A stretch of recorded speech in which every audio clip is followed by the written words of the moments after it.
आज हामी नेपालको ग्रामीण पर्यटन र सामूहिक विकासको अवधारणालाई विश्व सामु चिनाउन सफल एउटा विशिष्ट गाउँको यात्रामा छौं। यो गौरवशाली गन्तव्य हो लमजुङको घले गाउँ, जसलाई एसियाकै नमुना गाउँ तथा नेपालको पहिलो स्मार्ट भिलेजको रूपमा चिनिन्छ।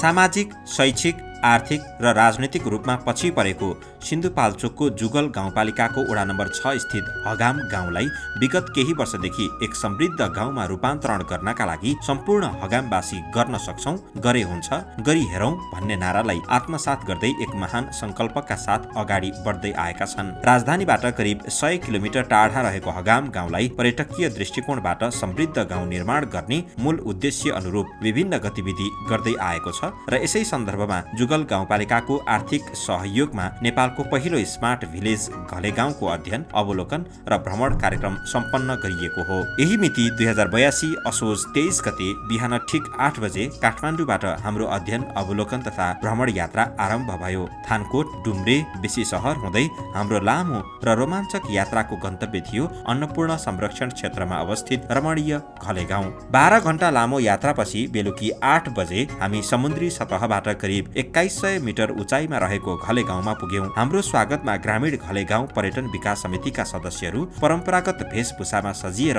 तयार हुनुहुन्थ्यो। समितिबाट सबैलाई टीका लगाउँदै भव्य स्वागत गरियो। समितिकी सदस्य पूजा गुरुङले हामीलाई भोलिपल्ट बिहान 8 बजे समितिको कार्यालयमा भेट्ने जानकारी गराउनुभयो र होमस्टे सञ्चालकहरूले हामीलाई बासका लागि घर घरमा लैजानु भयो। अब 3वटा घरमा चाहिँ बाँडिएर बस्नुपर्ने हुन्छ हाम्रो समितिको नियम अनुसार। अनि 3टा घरमा बाँडेर बसेपछि भोलि बिहान 7:30 बजे ब्रेकफास्ट लिएर यही ठाउँमा 8 बजे चाहिँ तपाईँहरूको र प्लस हाम्रो व्यवस्थापन समितिको चाहिँ अन्तर्क्रिया कार्यक्रम रहेको छ। त्यसैले सबैजना 8 बजेभित्र चाहिँ यहाँ आइदिने हुन म हार्दिक अनुरोध गर्न चाहन्छु। धन्यवाद। पहिलो दिनको थकान मेटाउन हामीले स्थानीय अर्ग्यानिक परिकारहरूको स्वाद लियौं र करिब 10 बजेतिर सबैजना भोलिको महत्त्वपूर्ण कार्यक्रमका लागि तयारी गर्दै सुत्यौं। असोज 24 गते अर्थात् भ्रमणको दोस्रो दिनको बिहान घले गाउँको सबैभन्दा ठूलो उपहार हामी सामु थियो। आँखा अगाडि टल्किएका माछापुछ्रे, अन्नपूर्ण दोस्रो, मनास्लु, बुद्ध र लमजुङ हिमाल लगायतका हिम श्रृङ्खलाहरूको मनमोहक दृश्य र बिहानको स्वर्णिम सूर्योदय।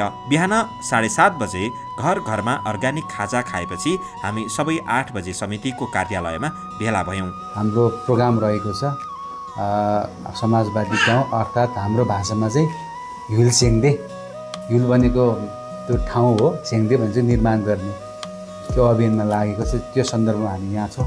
सुरुमा चाहिँ अब हामीले गर्न खोजेको तपाईँहरूसँग भेटघाट यहाँ चाहिँ मैले सबै कुराहरू पूजा बहिनीले भनेको थियो हामी यो गर्न चाहन्छौँ भनेर। त्यसले गर्दा अब हामीले चाहिँ आजको दिन चाहिँ सबै समय तपाईँहरूसँग दिने हो। 12 घरबाट सुरु गर्नुभयो। त्यसपछि 12 घर चाहिँ पूर्वाधारदेखि लिएर सबै कुराहरू सुरु गर्नुभयो। त्यसपछि त्यसमा सामूहिक रूपमा स्थानीय गाउँलेहरूको पनि सहभागिता भयो होइन। त्यसमा चाहिँ कस्तो खालको चुनौतीहरू तपाईँहरूले त्यतिखेर सामना गर्नु, किन तपाईँ आफै पनि सुरुदेखि नै हुनुहुँदो रहेछ होइन, त्यसले गर्दा झन् एकदम सजिलो भयो हामीलाई बुझ्न लागि। कि हामी पनि एकदम जेरो लेभलबाट गर्दाखेरि चाहिँ त्यहाँभित्र चाहिँ चुनौतीहरू धेरै छ क्या। अब तपाईँ 12 घरले त अब होमस्टे सुरु गर्ने भयो, भौतिक पूर्वाधारहरू कुराहरू पनि निर्माण गर्ने भयो। त्यसपछि पर्यटकहरू आउँछ, उनीहरूले पैसा नि थोर बहुत पैसा नि कमाउँछ। अब अरू बाँकी घरले त कमाउँदैन नि त होइन। त्यसमा चाहिँ स्थानीय जनसहभागिताको चाहिँ कस्तो चुनौती चाहिँ सामना गर्नुभयो त्यो बेला?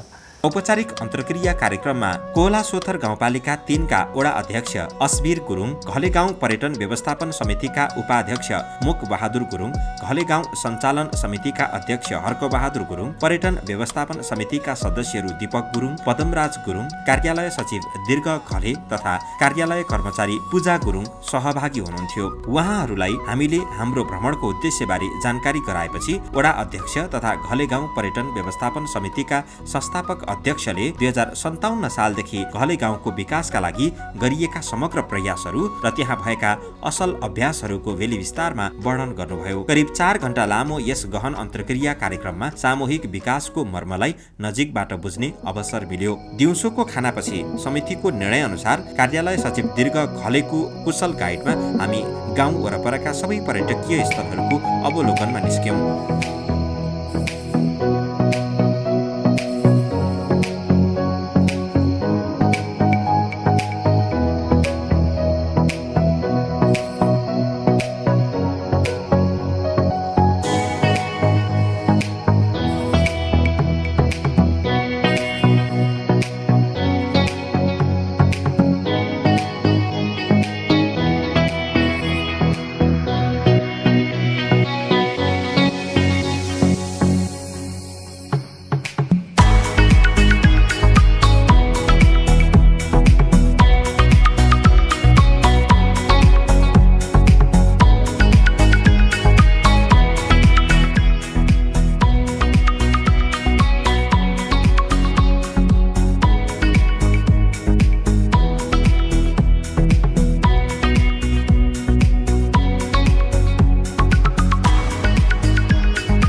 घले राजाको शालिग तथा इतिहाससँग जोडिएको स्थल, नमुना चिया बगैँचा, उत्तर कन्या देवीको मन्दिर र कुवा, भ्यू पोइन्ट, संग्रहालय तथा पर्यटन हल, पिकनिक पार्क, परम्परागत घरहरूमा सञ्चालित होमस्टेहरू र फुटबल ग्राउन्ड। आजको दिनको यात्रापछि करिब 3 बजे हामी घले गाउँ पर्यटन व्यवस्थापन समितिको कार्यालय अगाडिको चौरमा जम्मा भयौं र स्थानीय होटलमा उपलब्ध गिटार बजाई गीत गाउँदै नाच्दै केही बेर मनोरञ्जन लियौं।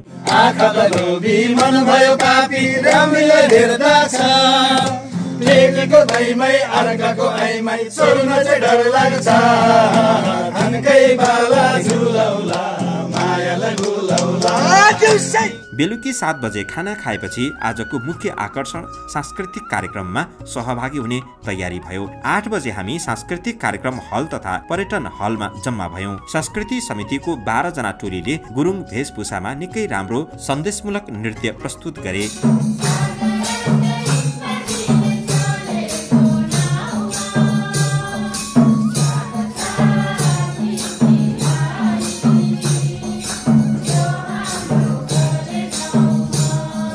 करिब 150 जना सहभागी रहेको उक्त कार्यक्रममा कृष्ण चरित्र, घाटु, सोरठी, शेरघा लगायतका लोपोन्मुख संस्कृतिहरू देख्न पाइयो। कार्यक्रमको अन्तिममा सहभागी सबैलाई नाच्न दिइएकोले हामी पनि स्वस्फूर्त साथ स्थानीयहरूसँगै एकछिन कम्मर मर्काई नाच्यौं। करिब 2 घण्टाको सांस्कृतिक कार्यक्रमले हामीलाई घले गाउँको धनी संस्कृतिसँग जोडिदियो। पुनः हामी बासका लागि होमस्टेमा फर्कियौं र सुत्यौं। आज हाम्रो अन्तिम दिन अर्थात् असोज 25 गते। फर्कने कार्यसूची बिहान घर घरमै खाजा खाइयो। होमस्टे सञ्चालकहरूले हामीलाई टीका, माला र खादा लगाउँदै अत्यन्तै आत्मीयताका साथ विदाई गर्नुभयो। हामीले उपहार स्वरूप गाउँमै सामूहिक रूपमा उत्पादन गरिएको चियाको एक प्याकेट खरिद गर्यौं। उहाँहरूको कार्यालय अगाडि ग्रामीण घले गाउँ पर्यटन व्यवस्थापन समितिका सबैजना भेला हुनुभयो। हाम्रो टोलीको तर्फबाट कार्यक्रम सफल र अर्थपूर्ण बनाउन सहयोग गर्नुभएकोमा धन्यवाद सहित प्रशंसा पत्र प्रदान गर्यौं।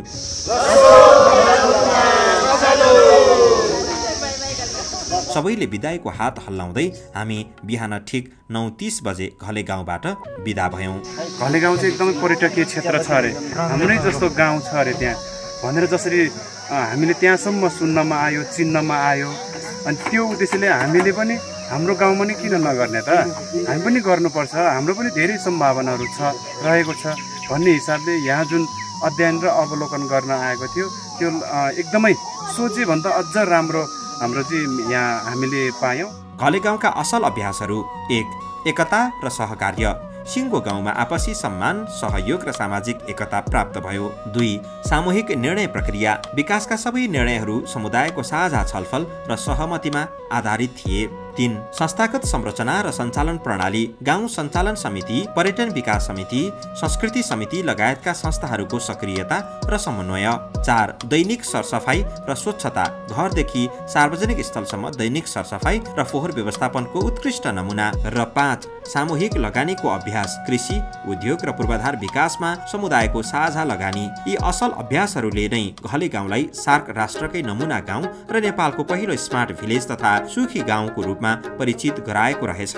घले गाउँको यो अध्ययन भ्रमण केवल यात्रा थिएन, यो त हिउल सेङदे अर्थात् समाजवादी गाउँ निर्माणको सार्थकतालाई नजिकबाट निहाल्ने एउटा पाठशाला थियो। एकता, सहकार्य र सामूहिक निर्णयबाट एउटा सिङ्गो गाउँ कसरी समृद्धिको यात्रामा लम्कन सक्छ भन्ने कुरा घले गाउँले प्रमाणित गरिदिएको छ। घले गाउँ बन्छ भने हाम्रो गाउँ पनि बन्न सक्छ भन्ने प्रेरणादायी असल अभ्यासहरूलाई आत्मसात गर्दै हामी पनि आफ्नो समुदायको विकासमा लाग्न सक्यौँ भने नेपालको हरेक गाउँ घले गाउँ जस्तै विकसित र सुखी बन्नेछन्।